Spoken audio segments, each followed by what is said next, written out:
Hey there, cats and kitties. I am the Blues Man, Johnny Blues, and with this video, we'll be discussing my thoughts on episode 4 of Astra Lost in Space. And I gotta say, this series is be-filled with palpable tension. All of the stuff that was going on toward the latter half of the episode had me on the edge of my seat, and it's like I almost couldn't breathe just because of the whole aspect of these, spores coming down and being poisonous, knocking everyone out, even sort of stymieing me and flabbergasting me with Kanata taking his helmet off because he figured that was the only way he'd be able to find the medicinal mushroom and everything like that, which I thought was just foolhardy, completely and totally foolish, but proved to be true. Ended up working out in his favor that he did that. And then I thought he ate them all, because he's just like stuffing his face with them. But he had enough to bring back for the rest of the crew who had fallen ill. And it was just, it was insane. It had me on the edge of my seat, as I say. But let's get to why you're here.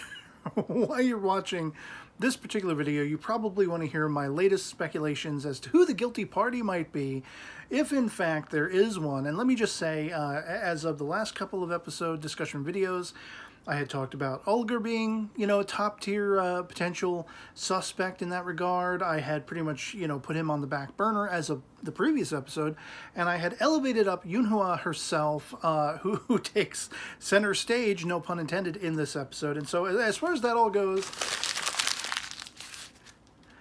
that's all out the window. I have no idea. I've kind of dialed it back all the way to zero, where it's like, are any of these characters really potentially a bad guy? Is anyone actually a suspect? Is anyone actually a saboteur or something? I don't know. I don't know anymore. And I'm finding myself starting to revolve my focus around to other characters that thus far they haven't really stood out that much, like in the case of Ares. How did Ares know that Yunhua's glasses were just for show, that they weren't prescription glasses or something like that? And how did she find the backup generator and even know what it was and everything like that? Like, is she going to be an android or something like that, put into this scenario to see if she could fit in with humanity and aid them and benefit them? But she's got like nefarious programming internally as well, or the AI is a poorly constructed thing where it's putting everyone in jeopardy inadvertently. Like, I don't know. She stands out to me as being sort of the odd one out. I had called to the attention of one of you guys in the comments that as per the OP, which was absent this episode, I think we've only seen it twice, the tail end of the first episode, and then the beginning of episode 3, I think it was. And I had noticed that out of all the characters' names, hers was for some reason inverted. It was upside down. Everyone else's names were right side up and you could read them plain as day, but for some reason hers was flipped. And it kind of makes sense, like, she just seems strange.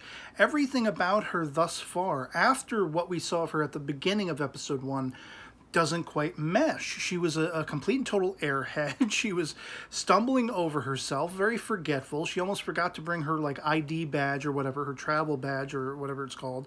And like her mother had to remind her of that. And now she seems like she's imparting little nuggets of wisdom here and there. She's sort of the conscience, the guide of Kanata every now and then with things she offers up to him. And the way she's behaving with other characters, like at one point she screamed boo at Yunhua to see what kind of reaction she would get, as if maybe she's testing the waters of what normal human interaction and reaction is supposed to amount to. And then we find out everyone else heard the boo as well, and they were all scatterbrained because it emanated through their helmet earphones and everything. But I'm starting to look at her why does she know everything she knows? Why isn't she so clumsy like she was in the first episode? What's going on there? I don't know.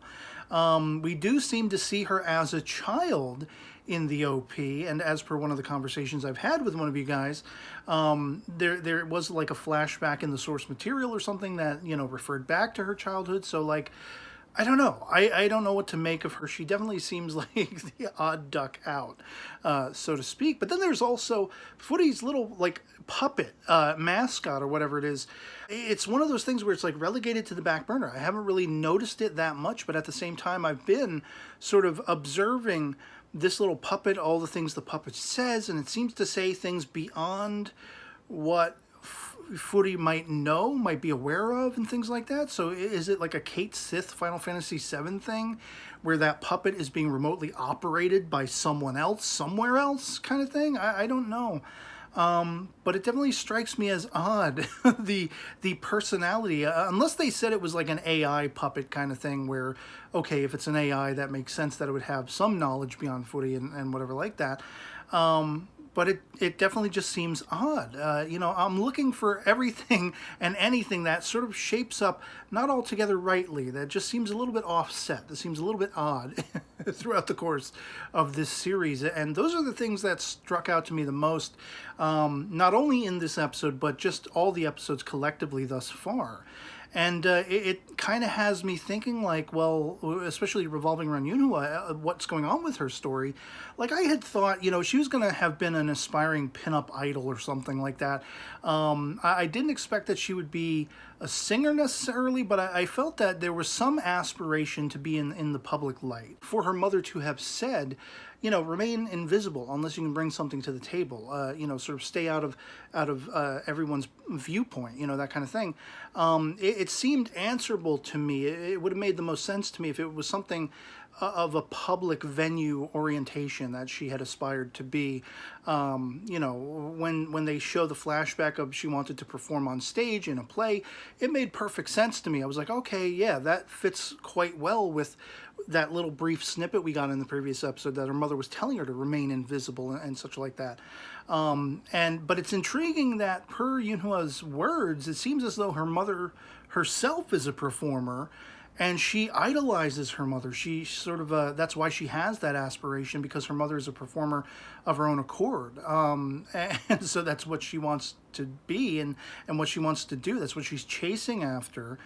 And so I was completely gobsmacked and flabbergasted when she, for all intents and purposes, feeling like she was just putting upon everyone, just creating more trouble for them than they're due, she just up and runs away.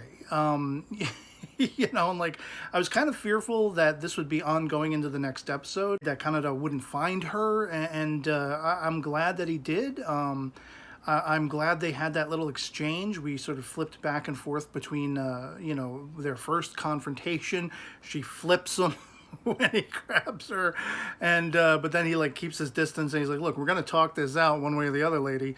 And then later, after everyone has fallen ill from this spore, and she's back on the ship, she's recollecting back to parts that we didn't see, where he was kind of taken aback by her aspiration to be somebody who would be so in the public venue, in the limelight, and sort of have to wear a public face, because of how timid she is and reserved she is and quiet, and for all intents and purposes, trying to be invisible and all that kind of stuff. And so it's like an interesting character development and a learning curve about her character, revolving around her character. And I was just really appreciative of that. And also the fact that I had not divined up until this point that her Seiyu, her voice actress, is Saori Hayami, who is one of my all-time favorites. She's actually in my top 10 favorite anime-related personalities, anime and gaming personalities, over on my anime list. And but it took hearing her voice much more so as we did in this episode to pick up on it. I was like, oh my God, that's her. So I was that much more appreciative of the depth and characterization in her performance. And now I understood why there was that depth and why there was that beautiful melodic singing toward the end, because that's Sayori's voice. And so a voice I greatly admired, going all the way back to Snow White with the red hair, which is like around about the first time I really noticed her voice and it stood out, being the titular character. But so yeah, like everything that I've speculated thus far is completely out the window. I got nothing as far as, could any of these characters be the saboteur? Could any of them be a potential murderer? I don't know. I feel like I don't think so. Like, as of this episode, I'm sure I'm going to flip-flop every single episode, depending on what they show us or what they don't show us, revolving around specific characters. But I mean, all of these characters from, Kanata to Ares, who is like the most oddball of them all, seemingly to me. She strikes out as the most odd to me. I don't want to call her suspicious necessarily, but she's definitely the one that's standing out the most to me as being potentially suspicious. Yunhua, I've dialed back on. Olga, I've dialed back on. I don't really have any reason to suspect Quittery or Zack or even Funi, even though her little dog puppet thing, like, it's like, what's going on there, Why was she sort of given a family, an adoptive family at the last minute the way she was? And why did they pointedly want this puppet brought along? Does that play into this at all? I really don't know. And the whole aspect of the story, this world that they found themselves on now, they're looking for food. They find these candy plants that spoil very rapidly, and so they have to find other things, and there's only so much that they can find. And then these like really friendly animals, which even though they're not feathered, they don't look like oversized birds necessarily. They really reminded me of chocobos, speaking of Final Fantasy. If you're familiar with that franchise, they just kind of strike me as chocobo-esque, especially in how supportive and friendly they are. I mean, they just willingly came over and carried everyone back to the ship. So it's like, yeah, they give them a little treat. Very similar to you find things in different Final Fantasy games where you give a chocobo leaf or something like that, and you can ride it away. Avoid all the nefarious enemies in the woodlands and things like that by riding a chocobo. That's kind of what we had going on in this episode. And so what really took precedence, though, was that tumultuous scenario of trying to find food, foraging for food, finding the dead animals, and realizing that it was a whole ecosystem there where the giant, sort of spore trees were the dominant existing life on this planet, and they were feeding off of, for all intents and purposes, animals that were lured in, by the promise of antidotes and things like that through medicinal plant life, and just the circle of life, the way it was on display on this planet, and how these characters were suddenly impacted by it, unwittingly, unknowingly, and but there was an answerable antidote to it that saved all of their lives in the end. And Yunhua, she really stepped up to the plate, whether by happenstance or not. I mean, for all of my questioning of how does Ares know she had non-prescription glasses, and how did she find out that there was a backup generator on the ship, I could also ask, how did Yunhua know to pick up that particular medicinal plant, like just out of everything that was in the area, and then suggest feeding it to this creature that saved its life when it was impacted by the spores, while she and Kanata were wearing their helmets. So I mean, you can call anything into question pretty much in this series, but this episode, at least for me, there was nothing really that stood out to me as far as adding to any speculations that I potentially had rolling, except, as I say, for Ares and a little bit Funi's little puppet thing. So I'd love to hear from you guys in the comments below, because where it comes to speculations on if there is a saboteur, who it might be, and all that kind of stuff, I'm completely out of the loop on this episode. I have no idea. I'm back to square one, kind of. And we're just going to have to wait and see what happens in the next episode. What is revealed or not, or depicted in the actions or inactions of characters before I'm going to really be able to offer any more speculations. But yeah, put that in the comments below. And if you'd like to consider supporting my channel, please have a look at my PayPal support link, posted both in the description as well as the comments below. It affords you opportunities very much akin to Patreon, where you can set up a monthly recurring contribution, a one-time only kind of thing. You can send me a personal message with any contribution you send my way, requesting topics I may discuss in the future, ask for shout-outs, or make recommendations of things I could check out, and would inevitably shout you out down the line if I happen to discuss. And anything you saw fit to send my way would be 2 thumbs up for me in securing my longevity on YouTube for the foreseeable future. And so yeah, until the next one, that'll be pretty much it for me on this. Hope this video finds you well, and I'll catch you all later. Peace.